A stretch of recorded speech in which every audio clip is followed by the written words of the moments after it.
October 25th, 2017. Sofia Airport, Bulgaria. Early morning. A woman walks toward the gate of a cheap Ryanair flight to Athens. Dark glasses. 2 bodyguards. A ticket booked in her own name. She isn't even hiding. 2 weeks earlier, thousands of her followers packed a venue in Lisbon and waited for her to walk on stage. She never showed up. That had never happened before. The plane takes off. It lands in Athens. She steps off. And then Dr. Ruja Ignatova, one of the most powerful women in finance, vanishes. Completely. Nearly 9 years later, she has never been seen again. Slaps. This is the crypto queen. A PhD in law. A degree from Oxford. A job at McKinsey. She convinced more than 3 million people in 175 countries to buy her cryptocurrency, the coin she promised would kill Bitcoin. They handed her over $4 billion. Some sold their houses. Some sold their cattle. Some borrowed from everyone they knew.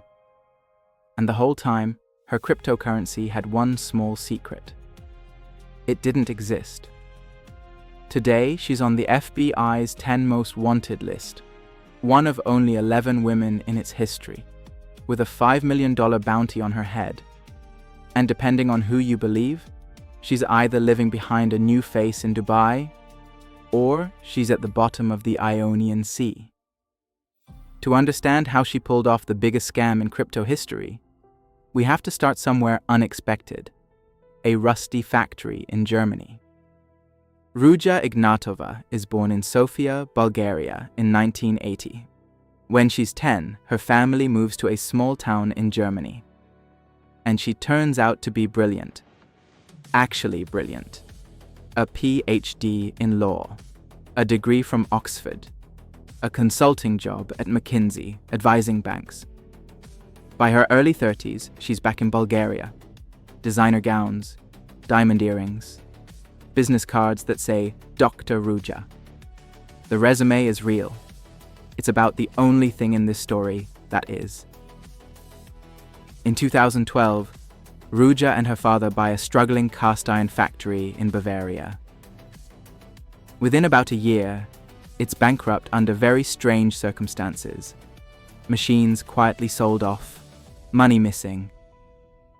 She eventually gets convicted of fraud and walks away with a suspended sentence. Most people would call that a disaster. For Ruja, it's a practice run, because she just learned 2 very important things. She's good at this. And the punishment is basically nothing. 2014. Bitcoin has just had its first big boom. Everyone has heard of crypto. Almost nobody understands it, which makes it the perfect product. A magic money machine that can't be questioned, because questioning it just proves you don't get it. Ruja teams up with a Swedish salesman named Sebastian Greenwood, a legend in the world of multi-level marketing. Together, they launch OneCoin. And here's the twist. You don't technically buy coins. You buy educational packages, trading courses, from about €100 to over 100,000. The packages come with tokens. The tokens mine, OneCoins. And if you recruit your friends and family to buy packages too, you earn commissions. It's network marketing strapped to a rocket. The packages have names like Tycoon Trader and Premium Trader, and the biggest ones cost more than a house. It spreads through living rooms and church halls on every continent. In Uganda, farmers sell their cattle to buy packages. In Scotland, a woman named Jen McAdam puts in her late father's inheritance and then recruits her whole family. Everyone can see their balance on the OneCoin website. And the price of the coin does something remarkable. It only ever goes up. At launch, a OneCoin is worth about 50 cents. Within a few years, the website says €30. Nobody has ever seen it go down. Members look at their balances and start planning retirements. Ruja is the perfect front woman.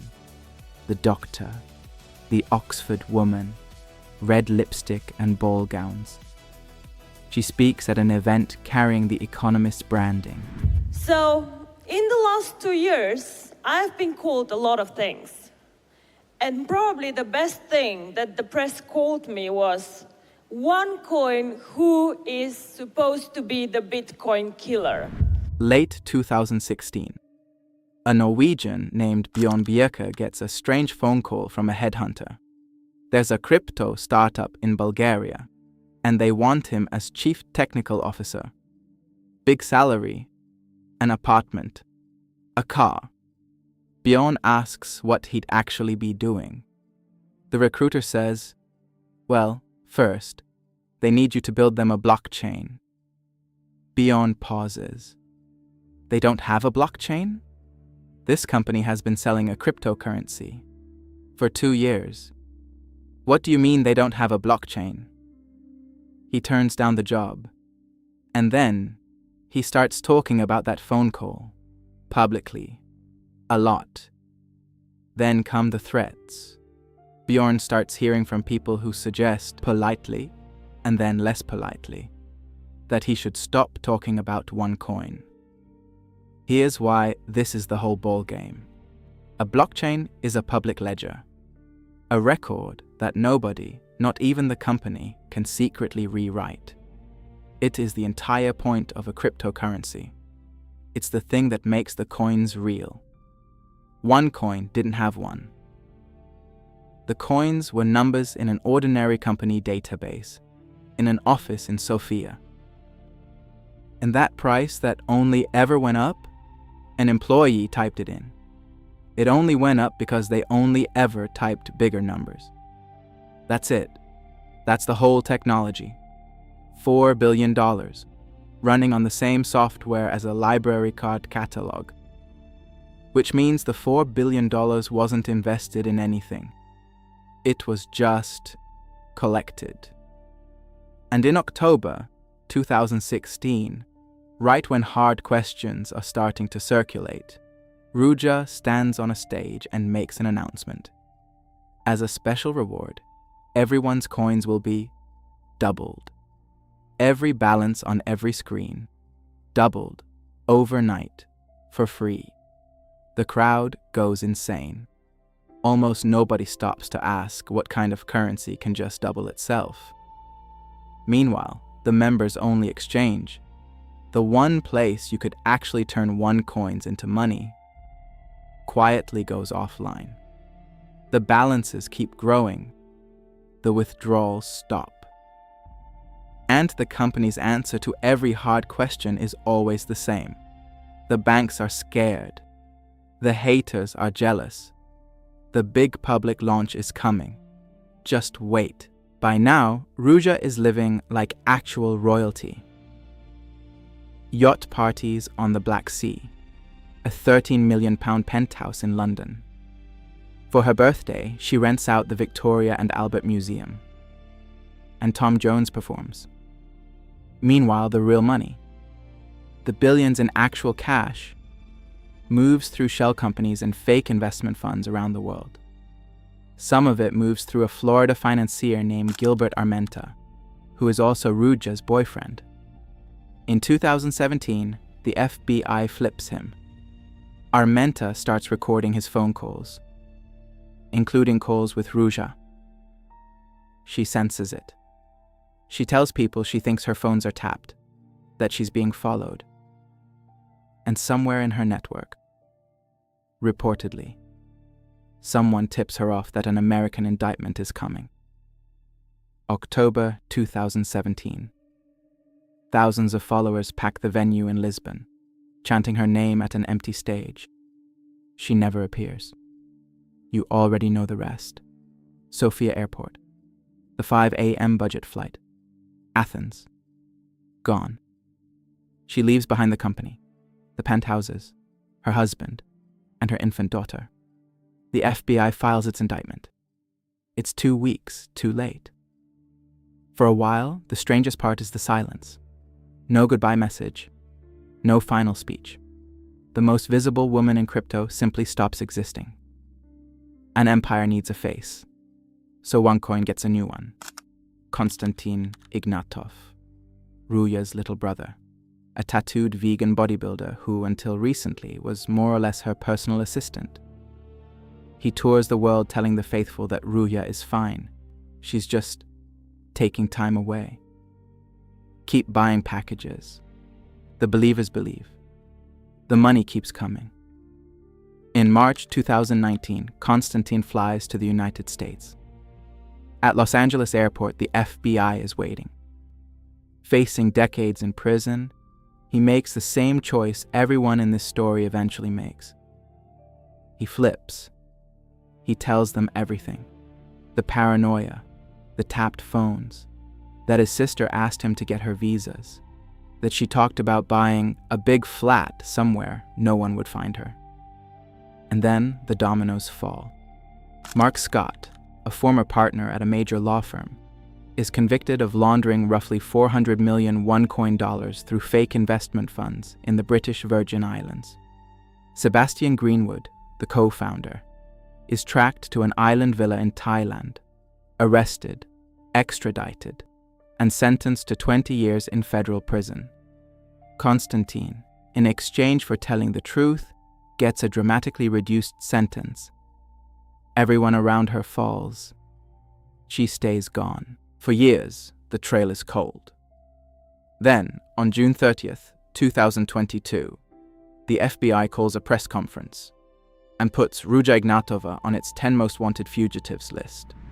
Our hope is that naming her to the top 10 most wanted fugitive list will draw attention to her and her alleged crimes and allow us to bring her to justice here in the United States. We know she has ties to Bulgaria, Germany, Russia, Greece, and may have even traveled to other Eastern European countries and the United Arab Emirates. By 2024, the bounty on her head is $5 million. And the FBI adds a strange warning to her poster. She may have altered her appearance. Translation: if she's alive, she probably doesn't have that face anymore. But there's a darker theory. In 2023, a leaked Bulgarian police memo surfaces.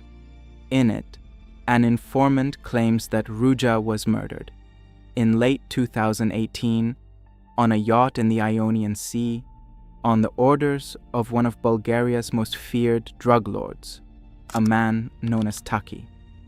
The memo says her body was dismembered and thrown into the water. A $4 billion fugitive is a liability. A dead one is a secret. It has never been verified. But here's the unsettling part. In 2023, a former police officer who supposedly knew what happened to her was murdered in Cape Town, along with his wife and 2 other people. People connected to the question of what happened to Ruja Ignatova have a way of not staying alive to answer it. So she's either dead at the bottom of the Ionian Sea, or she's alive, behind a new face, spending other people's $4 billion. Nobody knows. There have been sightings. Dubai, Russia, a restaurant in Athens. None confirmed. What investigators did find is her money. The frozen London penthouse. Luxury properties from Bulgaria to Dubai. Finding her money was never the problem. As of this year, the case is still open. The reward is still $5 million. And the FBI poster still carries one more unsettling line. She is considered armed and may travel with armed guards. So let's check the scoreboard. Sebastian Greenwood, 20 years. Mark Scott, convicted. Konstantin, flipped. The victims, the farmers, the families, the church groups, over $4 billion, most of it never coming back. And the coin, years after she vanished, OneCoin meetups were still happening. True believers, still holding tokens, still waiting for the big launch. The coin still doesn't exist, Ruja understood something most scammers never figure out. People don't buy coins. They buy stories. She sold 3 million people a story about being early, about beating the system, about not missing out this time. And the fact that the coin was fake barely mattered, because the feeling was real.